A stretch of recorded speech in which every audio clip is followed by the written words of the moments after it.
gentlemen, Larry Snowden here at the Chicago Comic-Con 2009, and I am sitting next to, I'm sorry, your beauty is just kind of taking me away here. I am sitting next to Nidia. How are you today? I'm doing great. How are you? I'm doing so fantastic. Thank you for asking. It's a pleasure to be here, by the way. It is. It's beautiful. It's fun. Now, people have got to be wondering, people are wondering what's happened to you since you left the scene, but I want to talk about how you got into the scene in the first place. How exactly did you get into wrestling? Well, I'm so sorry. It's okay. I was about to say, you know what? I should probably stretch that question so you can actually finish chewing. Sorry. Oh, see, I did it again. Aren't I horrible? I'm a horrible, horrible man to her. But she's going to finish chewing. But no, just how you. No, it's okay. We've had it before. But no, just tell us a little bit how you broke into the business. Well, I think most people know how I broke into the business. I entered a reality show called Tough Enough on MTV, and we trained for 9 weeks. And it was kind of like Survivor, you know. They eliminated people every week, and at the end they chose a man, Maven, and a female, Nidia, and we got a contract with the WWE. Okay. Now, how long did you end up staying with the WWE after winning that contract? I stayed for 4 years. And how did you enjoy your time there? I really did. I enjoyed my time. I really enjoyed training in OVW. I was in OVW for a while, and I trained with Cena and Shelton Benjamin, Batista, and it was just such a beautiful group. So we had a lot of fun before we actually went on TV. And of course, I love being on SmackDown. SmackDown was such a good group. You know, we were all like friends, and we were hanging out, and it was just like a great environment. You know, I can't say I loved Raw as much. But you had more fun on SmackDown, and SmackDown was a bomb. that was your home. SmackDown was a bomb, totally. I would look forward to going to work.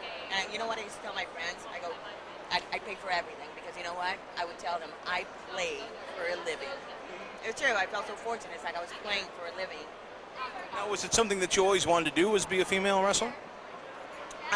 Not so much. I actually, whenever I was a child, I didn't like wrestling because I just didn't understand why people would hit each other.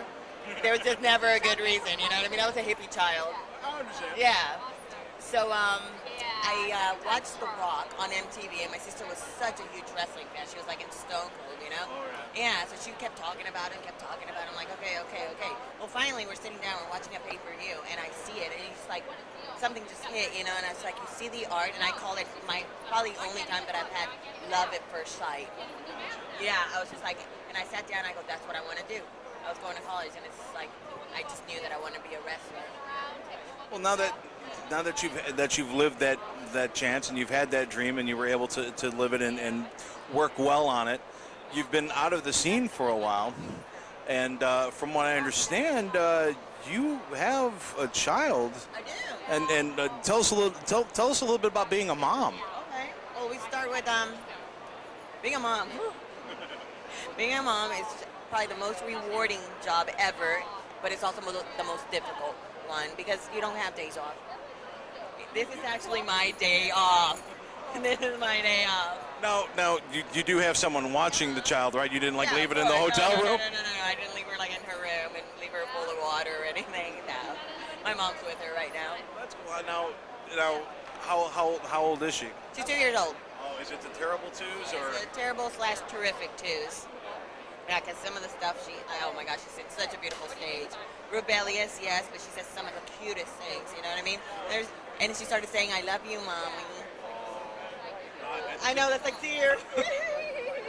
that just got to get to you right there. You know. Have you just recently started doing the convention circuit like this, or? I did. I've been, like, whenever I got released, I just took off. I took off traveling because I was young and I had money, and it was just like a great opportunity for me to do that. I was like, I'm going to go see the world, you know? So I did that, and I met an Italian man over there, and it's like, you know, got pregnant, et cetera, et cetera. And I just haven't done much of anything. And Dawn calls me up. She's like, douchebag, I miss you. Because that's Dawn.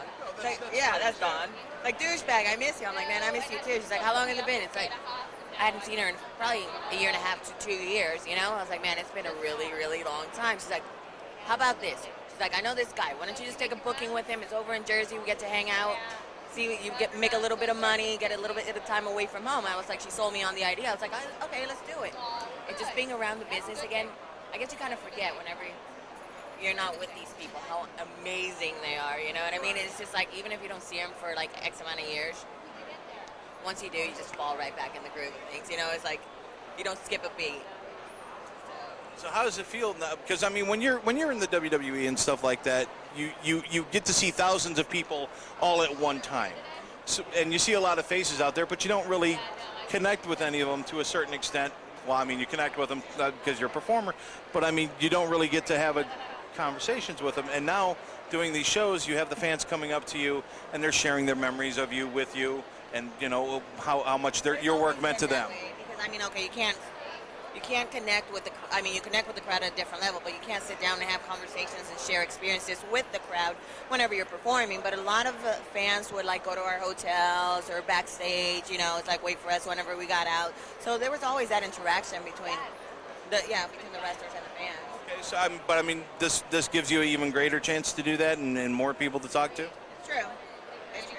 And is it something that, is it one of the reasons why you come to the shows is for that level too? It's always, I don't know if I'm saying the right or expressing it right, but it's very humbling to see people. It's like whenever you make an impact without even knowing it, you know what I mean? So it's always very amazing. It's very fulfilling.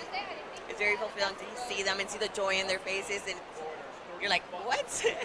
Really? Because of me? That's a huge compliment, and it's a huge privilege. It really is. Now, we understand that you're a very busy person, and we appreciate the time that you've taken with us. It means a lot to us. We thank you very much because I'm a big wrestling fan. Really? Yes, I am. Who's your favorite right now? My turn to interview. Honestly, my favorite of all time or my favorite right now going on? Your favorite right now and then your favorite of all time? Favorite right now, I hate to say it, I like Randy Orton. Oh my God, me too. Huge Randy fan. I really like Randy. I like where he's coming from on a lot of levels. I'd like to see him be a good guy sometime, you know, but he's so good at being evil. Yeah.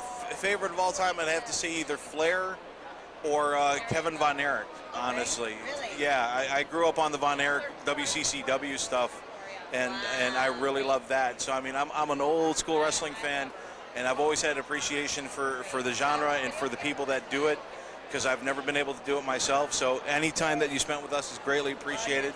Seriously. You know, and is there any way that people can keep up with where you're going to be next, or if they just want to drop a line to you, do you have like a website or anything like that, or should they just keep watching their convention scenes and see where you're going to put them? The best bet. I'm doing like Dawn's my girl, and she does I guess she has like a website, and it's like you can see who's going to be booked at X places. So I mean, I would just go to the Wrestler Rescue. Okay. Wrestle Rescue. Okay. Wrestle Rescue. Okay. I'm gonna. It is a very great cause. In fact, I'm hoping to speak to her a little bit later about it and see. Great cause. Yeah. That's a package right there. Exactly, and it's so rare that you find that at times. I mean, it's nice that there are people that have made it in the business and in any business, and they realize where they came from, and they're still willing to give back. Yes. You know, and because that's not something you find a lot anymore in this day and age. No, you're right, but they're still out there. You just gotta look out. And right now, for the fact that you've been here with us for this long and you've put up with us so well. Oh, because it's so hard. Yeah. Well, you know, I understand how I am. I'm very annoying from what I've been told, obviously. you know. But we appreciate your time, and thank you so much. Thank you. And we hope you have a great time and enjoy the rest of the show. And you, ladies and gentlemen, you enjoy the rest of the show, too, because we're going to be back with some more interviews. Ladies and gentlemen, Larry.